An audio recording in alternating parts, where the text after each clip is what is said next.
Hello everyone, आप सभी का स्वागत है Atul pharma lecture YouTube channel पर।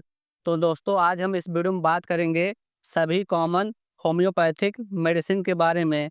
हमने पिछले वीडियो में बताया था डॉक्टर रेकबेक कंपनी की होम्योपैथिक मेडिसिन के बारे में, जिसमें हमने कवर किया था R1 से लेकर R10 की सभी उसमें दवाइयाँ कवर किया था। अब हम वही सीरीज को आगे बढ़ाते हुए R11 से R20 तक सभी दवाइयों को कवर करेंगे। तो चलिए वीडियो को स्टार्ट करते हैं। तो सबसे पहले हम पहला मेडिसिन देखते हैं। तो पहला मेडिसिन है R11, जो कि डॉक्टर रेकबेक कंपनी द्वारा बनाई गई है, जो कि एक होम्योपैथिक मेडिसिन है। तो R11 ड्रॉप के अगर हम यूजेस के बारे में बात करें तो इसका यूज गठिया होने पर, दर्द हो रहा है तब इसका यूज करते हैं।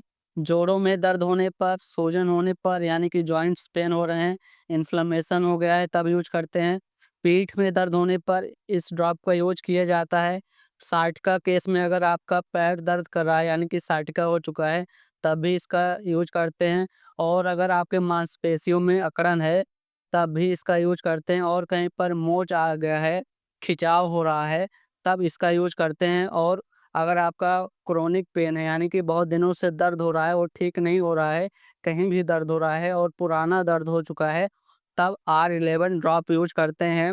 और अगर आपको चलने फिरने में कठिनाई आ रही है, दर्द हो रहा है ओल्ड एज होने के कारण या वीकनेस के वजह से, पेन के वजह से, तब R11 ड्रॉप यूज करते हैं। और अगर बदलते मौसम में, जैसे कि सर्दियों में अगर आपको दर्द हो रहा है सर्दियों में, तब इसका यूज किया जाता है। अब अगली दवाई के बारे में बात करें तो अगला दवाई है R12 ड्रॉप।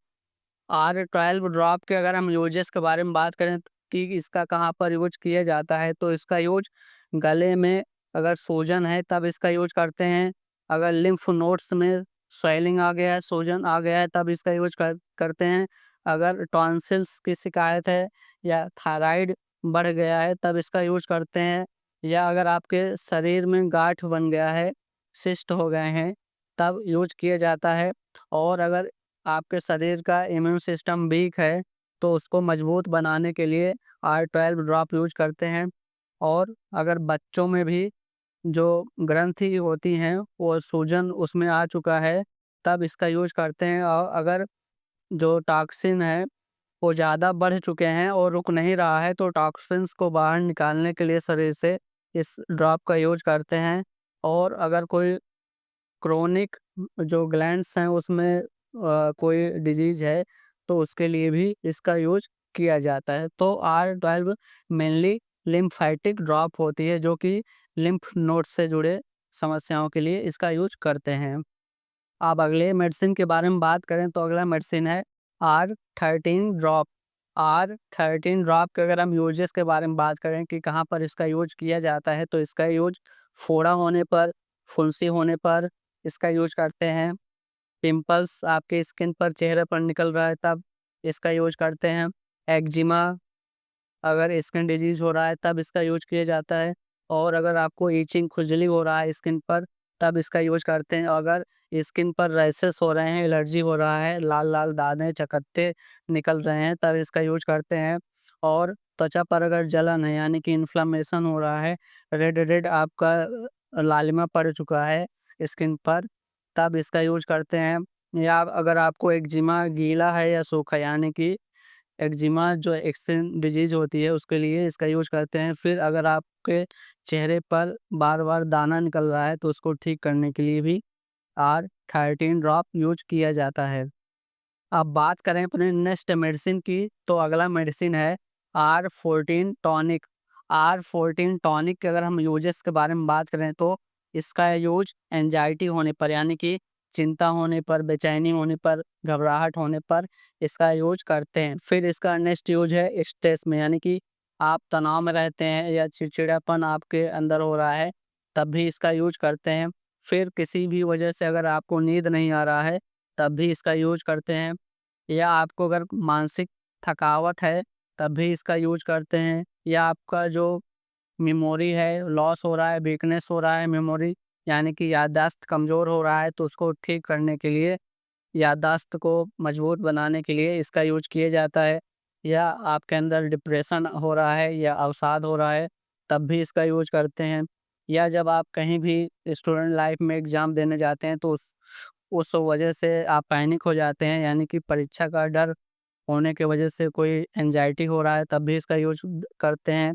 या आपके अंदर कॉन्फिडेंस की कमी है किसी बात को लेकर, तब भी इसका यूज़ कर सकते हैं। या अगर आप हमेशा नर्वस रहते हैं किसी एक पॉइंट को सोचकर कि उस बात को लेकर, तो तब भी इसका यूज़ उन कंडीशंस में किया जाता है। अब अगले मेडिसिन की बात करें तो अगला मेडिसिन का नाम है R15 टॉनिक।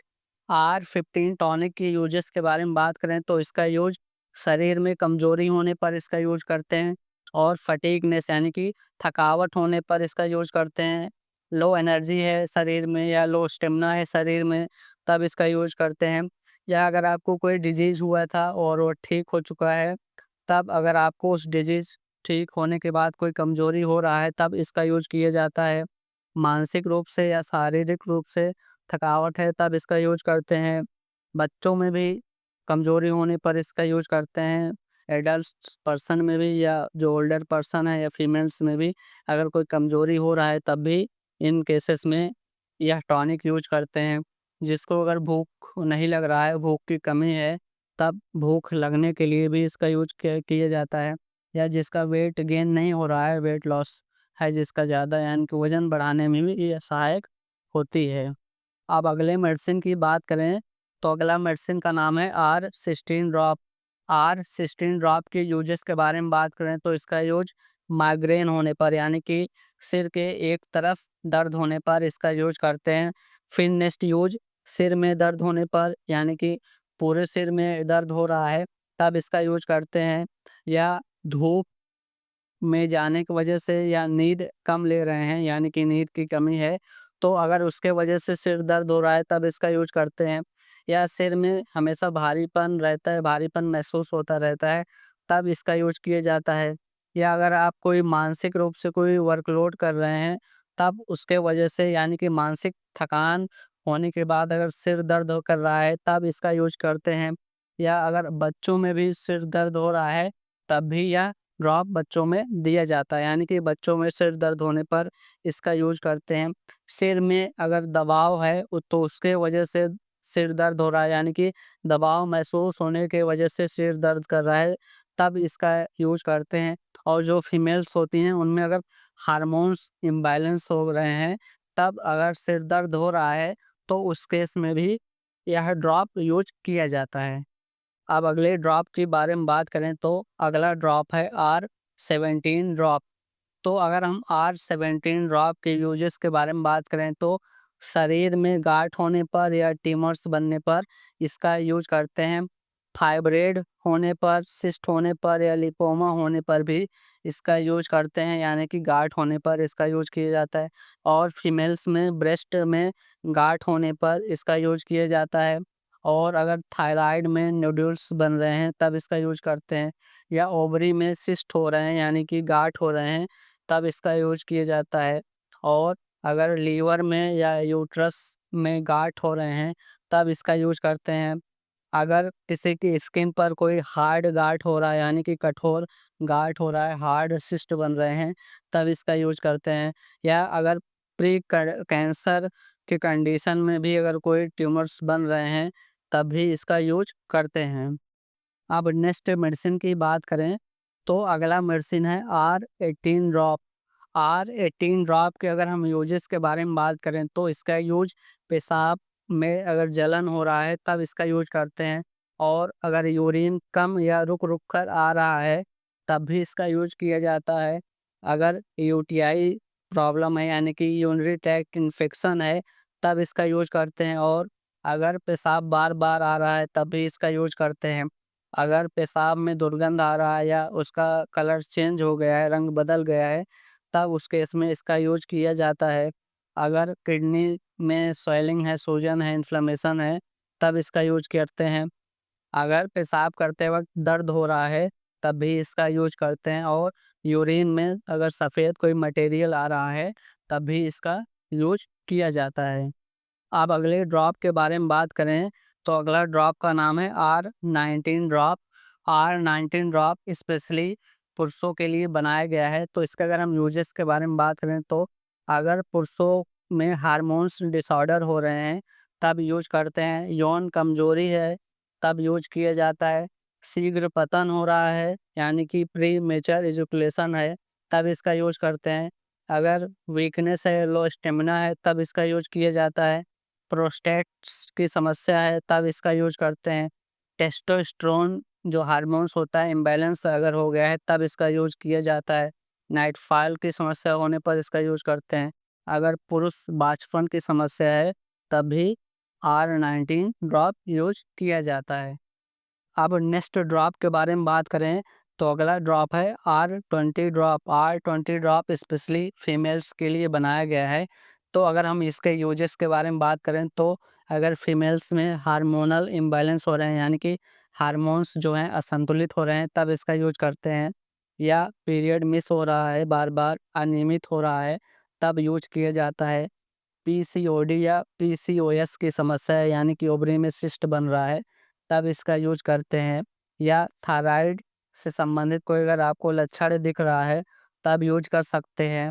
अगर प्रेगनेंसी के बाद अगर आपको कमजोरी महसूस हो रहा है तब R20 ड्रॉप यूज कर सकते हैं। या अगर कोई स्किन पर पिगमेंटेशन दिख रहा है यानी कि जो आपका स्किन है हल्का उसका रंग हो गया है या डार्क हो गया है यानी कि गहरा यानी कि काला रंग हो गया है या सफ़ेद रंग ज़्यादा हो गया है तब इसका यूज कर सकते हैं। या बाल झड़ रहा है यानी कि हेयर लॉस हो रहा है तब यूज करते हैं। ब्रेस्ट में गांठ होने पर यानी कि या पेन होने पर इसका यूज कर सकते हैं। फिर इसका नेक्स्ट यूज है प्री मेच्योर मेनोपॉज यानी कि समय से पहले पीरियड्स बंद होना। इसके केस में इसका यूज कर सकते हैं यानी कि जो 45 फेज होती है उसके पहले अगर स्टॉप हो रहा है पीरियड्स तब इसका यूज कर सकते हैं। अब हम बात करते हैं कि R11 से लेकर R20 तक की जो भी ड्रॉप्स हैं या टॉनिक हैं जो होम्योपैथिक मेडिसिन है उसका क्या डोज होगा यानी कि खुराक क्या होगा, लेने का तरीका क्या होगा। तो इसका जो सामान्य डोज है यानी कि कॉमन डोज है 10 बोतल से 15 बोतल तक आप दिन में इसको 3 बार ले सकते हैं यानी कि TDS ले सकते हैं। इसको पानी में मिलाकर लेना है, 10 बूंद या 15 बूंद लें और पानी में मिलाकर ही पीना है जो इसका एडल्ट डोज है। अगर हम इसके डोज के बात करें जो बच्चों में लिया जाता है तो इसका जो डोज होता है आधी मात्रा में होता है यानी कि अगर बड़ों में 10 से 15 बूंद दे रहे हैं पानी के साथ तो बच्चों को 5 से लेकर 7 बूंद तक पानी में मिलाकर 2 से 3 बार तक दे सकते हैं। इसको खाना खाने से 15 मिनट या 30 मिनट पहले लें या इसको आप बिफोर मील्स या आफ्टर मील्स ले सकते हैं। ये सभी जो मेडिसिन्स हैं इनको आप डायरेक्ट परचेज ना करें, डॉक्टर की सलाह ज़रूर आप इसको ले लें। तो दोस्तों ये था R11 से लेकर R20 तक की सभी दवाइयाँ। अगर आपको वीडियो अच्छा लगा तो वीडियो को लाइक कीजिए, शेयर कीजिए और Atul pharma lecture YouTube channel को सब्सक्राइब भी कीजिए। अगर आपको इसके आगे वीडियो चाहिए यानी कि जो डॉक्टर रेकबेक कंपनी है, होम्योपैथिक कंपनी है, उसकी अगर आगे की जो सीरीज़ है यानी कि R20 से आगे जितनी भी दवाइयाँ आती हैं उनके बारे में जानना चाहते हैं तो कमेंट बॉक्स में कमेंट करें कि आपको यह वीडियो चाहिए। तो दोस्तों मिलते हैं फिर ऐसे ही किसी वीडियो के साथ। Thanks for watching this video.